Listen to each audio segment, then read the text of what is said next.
ամբողջ ուժային բլոկում եւ պաշտպանության համակարգում առավել եւս խնդրեմ։ Շնորհակալ եմ, հարգելի գործընկերներ։ Ես մինչև դուք ուշացաք, բնականաբար ուշանալը տվյալ պարագայում սխալ է, բայց մենք քվեարկել ենք նաեւ ձեր փոխարեն, որ բաց եւ փակ մասեր լինելու բազմաթիվ։ Այնպես որ առաջին հատված հիմա որ նախարարը կներկայացնի իր ցանկությամբ եւ թե գտնում է որ արդեն անցնում ենք փակ քննարկումների, ես բնականաբար հանձնաժողովին կներկայացնեմ դրա անհրաժեշտությունը եւ մենք փակվենք։ Եթե կարելի է շատ արագ սպասող քանի որ սոց մեդիայում ինչ-որ լուրեր են առողջան տարածում դրախոսների բաներ, ես կարողացի մի փոքր ուղղակի անդրադարձ անել հասարակության համար։ Ես քանի որ խոստացել եմ լրագրողներին վերջում ճեպազրույց ունենալ, առաջարկում եմ այդ ֆորմատով նման հարցի քննարկումը, նաև պաշտպանության նախարարությունը րոպեներ առաջ հաղորդագրություն է տարածել,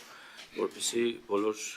տարածված լուրերի պատասխանը հնչի պաշտոնապես, բայց ես նույնպես կխոսեմ դրա մասին։ Շատ լավ, խնդրեմ պարոն։ Շնորհակալ եմ։ Հարգելի պարոն Քոչարյան, հանձնաժողովի հարգելի անդամներ, ես հանդես կգամ բաց հատվածի կարճ ելույթով, այնուհետև կխնդրեմ նիստը փակել, որպեսզի մենք կարողանանք անդրադառնալ հույժ գաղտնի, ինչպես նաև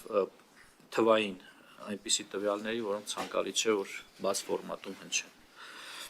Առաջնորդվելով կառավարության ծրագրում առաջադրված խնդիրներով 2024 թվականի ընթացքում Պաշտպանության նախարարությունը շարունակել է գործունեությունը զինված ուժերի բարեփոխումների, պաշտպանական կարողությունների, ռազմատեխնիկական համագործակցության զարգացման, միջազգային ինտեգրման գործընթացների համադրման, արհեստավարժ բանակի անցման, ռազմական կրթության, ռեսուրսների համալրման, սոցիալական ապահովման եւ այլ ուղղություններով։ Չնայած հրադադարի ռեժիմի խախտման դեպքերի մասին ադրբեջանական կողմի ժամանակ առ ժամանակ տարածած տեղեկությունների ընդհանուր առմամբ ամբողջ տարվա ընթացքում պահպանվել է հարաբերական կայուն օպերատիվ իրադրություն։ Հայաստանի Հանրապետության զինված ուժերում արմատական համակարգային բարեփոխումների իրականացման հիմնական ուղենիշների սահմանման նպատակով 2024 թվականի ընթացքում մշակվել, հավանության է արժանացել եւ հրապարակվել է բանակի կերպափոխման հայեցակարգը։ Մշակվել է նաև հայեցակարգից բխող գործողությունների ծրագիրը, ամբողջացում է հայեցակարգով սահմանված հանրայնացման ոչ ենթակա կերպափոխման գործընթացի բաղադրիչով բովանդակային նկարագրության մշակման աշխատանքները։ Ռազմատեխնիկական համագործակցության ուղղությունների բազմազանեցման արդյունքում սպառազինության եւ ռազմական տեխնիկայի արդիականացման եւ նոր նմուշների ձեռքբերման նպատակով կնքվել են սպառազինության եւ ռազմական տեխնիկայի միջոցների մատակարարման պայմանագրեր մի շարք ռեզիդենտ եւ ոչ ռեզիդենտ ընկերությունների հետ, շարունակվել են ինժեներական ամրաշինական աշխատանքները, իրականացվել են մշտական տեղակայման վայրերի կառուցման, վերանորոգման աշխատանքներ։ Եվրոպայում ԱՄՆ ցամաքային զորքերի հրամանատարության հետ համատեղ Հայաստանի Հանրապետությունում պլանավորվել եւ անցկացվել է արծիվ գործընկեր զորավարժությունը։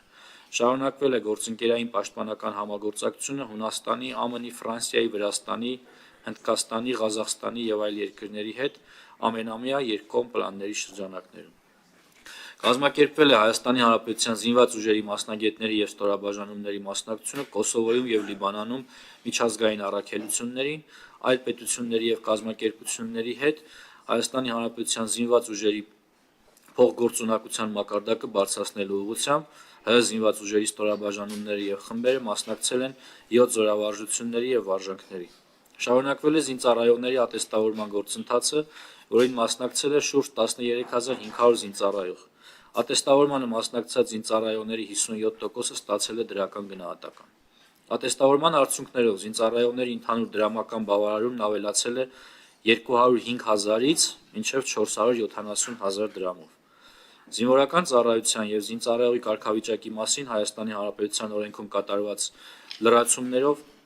ամրագրվել է երկարամյա ծառայության զինվորական կենսաթոշակ ստացող եւ պայմանագրային զինվորական ծառայության անցնելու ցանկություն հայտնած քաղաքացիների զինվորական կենսաթոշակ ստանալու իրավունքի պահպանումը Հայաստանի Հանրապետության պաշտպանության նախարարի հրամանով սահմանված զորամասերում պայմանագրային զինվորական ծառայության ընդունվելու եւ ոչ ավելի քան փոխգնդապետ կոչումային դասակարգման զինվորական պաշտոնի նշանակելու դեպքում։ Արհեստավարժ սերժանտների ինստիտուտի կայացման նպատակով նախաձեռնվել է օրենսդրական անհրաժեշտ փոփոխությունների փաթեթի մշակում, մեկնարկել են կորպուսի սերժանտների 8-ամսյա ծրագիրը եւ բրիգադների սերժանտների պատրաստման 6-ամսյա դասընթացը։ Որպես լրացում նշեմ, որ Սույն թվականի մարտի 25-ին տեղի կունենա առաջին սերժանտների կոչումների շնորհման արարողությունը, որով եւ կտրվի մեկնարկը պրոֆեսիոնալ անձնակազմի մուտքը զինված ուժեր։ Զինված ուժերում մարտական պատրաստության գործընթացների վերանայման շրջանակներում աշխատանքներ են տարվել հրահանգիչների ինստիտուտի կայացման ուղղությամբ, իրականացվել է կրակային եւ մարտավարական պատրաստության հրահանգիչների պատրաստում։ Շարունակվել է ժամկետային պարտադիր զինվորական ծառայությունից պայմանագրային զինվորական ծառայության ներգրավելու պաշտպան հայրենիաց ծրագիրը։ Սրա թվերի մասին փակ մասում կխոսեմ։ Պահեստազորային պատրաստության համակարգի կատարելագործման համատեքստում ընդլայնվել է վարժական հավաքների անցկացման շրջանակը, ընդգրկվելով մի քանի անգամ ավելի պահեստազորայիններ, կազմավորվել է տարածքային պաշտպանության զորքերի հրամանատարությունը եւ հաստատվել է դրա կանոնադրությունը, գործողության մեջ են դրվել տարածքային պաշտպանության ստորաբաժանումների հաստիքացուցակները եւ հաստիքային հաշվեցուցակները։ Զինված ուժերում կանանց ներգրավվածության մակարդակի բարձրացման նպատակով կատարված բարեփոխումների արդյունքում որպես առանձին ստորաբաժանում կազմավորված կանանց գումարտակում այս պահին կա էական համալրվածություն սպայական, ենթասպայական, պայմանագրային շարքային եւ ժամկետային զինծառայողների։ Հայաստանի Հանրապետության Պաշտպանության նախարարության Վազգեն Սարգսյանի անվան ռազմական ակադեմիան ընդգրկվել է Ռուհերի միջազգային ասոցիացիայի կազմում եւ ռազմական ակադեմիայի առաջին կուրսի ընդունվածների թիվը 2023 թվականի համեմատ էապես աճել է։ Մատչելի բնակարան պետական նպատակային ծրագրի շրջանակներում հիպոթեկային վարկավորման միջոցով բնակարան կամ բնակելի տուն ձեռք բերելու նպատակով 2024 թվականի ծրագրում առաջնահերթությամբ ընդգրկվել է 172 զինծառայող, եւս 328-ը ընդգրկվել է վիճակահանության արդյունքներով։ Բնակարան կամ բնակելի տուն ձեռք բերելու նպատակով 309 զինծառայողի հատկացվել է կանխավճար, որոնցից արդեն վարկային պայմանագրեր են կնքել 233-ը։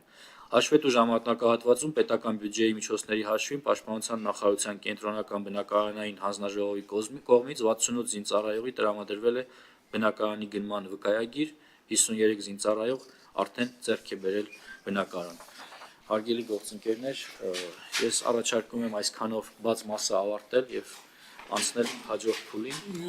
Ես ինչեւ փակվել է պարոն նախարար, այս մասով կարող է հարց լինի պատգամների մոտ, չնայած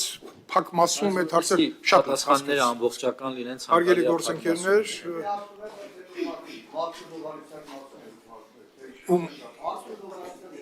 դուք այսօր շատ ագրեսիվ եք տրամադրված, պարոն Մանուկյան։